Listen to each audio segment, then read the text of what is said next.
हम आपको माध्यिका पे बताएंगे कि माध्यिका क्या है। तो माध्यिका का हम एक सवाल भी लेंगे।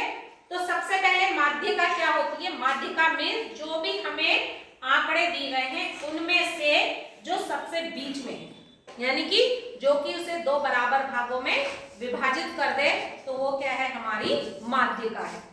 तो ये किसमें हम करते हैं? केंद्रीय प्रवृत्ति की मापें, जो कि हमने कक्षा 7 में क्या निकाला था? समांतर माध्य, माध्यिका और बहुलक, तीन चीजें हैं केंद्रीय प्रवृत्ति की मापें जो कि हमें दिए गए आंकड़ों का प्रतिनिधित्व करती हैं, जिसमें हमने समांतर माध्य कक्षा 7 में पढ़ा था। अब हम कर रहे हैं इसमें माध्यिका।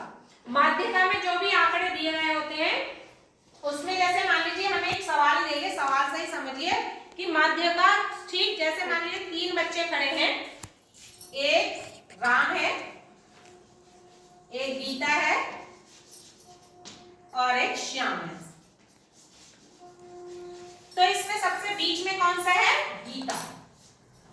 तो एक इधर है और एक इधर है, तो ये हमारा बीच में हो गया, दो बराबर भागों में इसने ऐसे बांट दिया, तो माध्यिका हो गई। तो इसी तरह से हमें आंकड़े दिए जाएंगे तो उसमें हम इस तरह से निकाल सकते हैं। तो इसके लिए हमारे पास क्या है? दो फार्मूले। जैसे देखिए यहाँ पर 7 बच्चों का, शिक्षार्थियों का हमें क्या दिया गया? ऊंचाई के आंकड़े दिए गए हैं और हमें इसमें माध्यिका निकालनी है। तो इसमें सबसे पहले हम क्या करते हैं? जो आंकड़े दिए गए हैं उन्हें तो या तो हम आरोही क्रम में या अवरोही क्रम में उन्हें व्यवस्थित करते हैं। तो हम सबसे पहले इसमें क्या करते हैं? इसको आंकड़ों को आरोही क्रम में व्यवस्थित कर लेते हैं। तो आरोही क्रम में सबसे पहले सबसे छोटा लेंगे 143, उसके बाद आ जाएगा आपका 145 आएगा, फिर आएगा आपका 148, 151, 152, 153 और 155। अब हम इसमें n कितना है? हमारा n बराबर क्या है? 7 है, यानी कि हमें पदों की संख्या है हमारे पास शिक्षार्थी इसमें कितने हैं? 5 हैं। तो इसमें जो माध्यिका होगी तो कौन सा पद होगी? इसमें फॉर्मूला लगाएंगे। यदि n बराबर 7 यानी n विषम है तो इसमें लगेगा माध्यिका बराबर किसके होगा? माध्यिका बराबर n प्लस 1 बटे 2वां पद।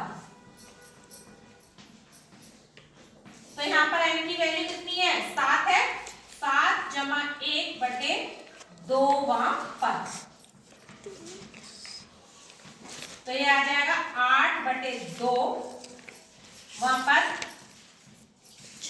बराबर 4। चौथा पद हो गया, तो हमारा चौथा पद कौन सा है? 1 2 3 4। तो इसकी माध्यिका कितनी हो गई? 151, यानी कि इसकी माध्यिका 151 है, यानी कि वो सबसे हमारी मिडिल टर्म हो गई। माध्यिका दो बराबर भागों में बांट दिया। इससे इस तरफ को कितने सारे छोटे पद हैं और ऊपर को जितने हैं वो इससे सब बड़े हैं। तो ये माध्यिका किसके लिए थी? विषम संख्याओं के लिए माध्यिका थी। तो अगर हम इसे उल्टा कर देते, यानी ये तो आरोही क्रम था और अवरोही क्रम में करते तो भी हमारी माध्यिका कितनी आती? 151 ही आती। तो n विषम पदों के लिए हमारा सूत्र है n प्लस 1 बटे 2वां पद हमारी माध्यिका होगी। Thank you.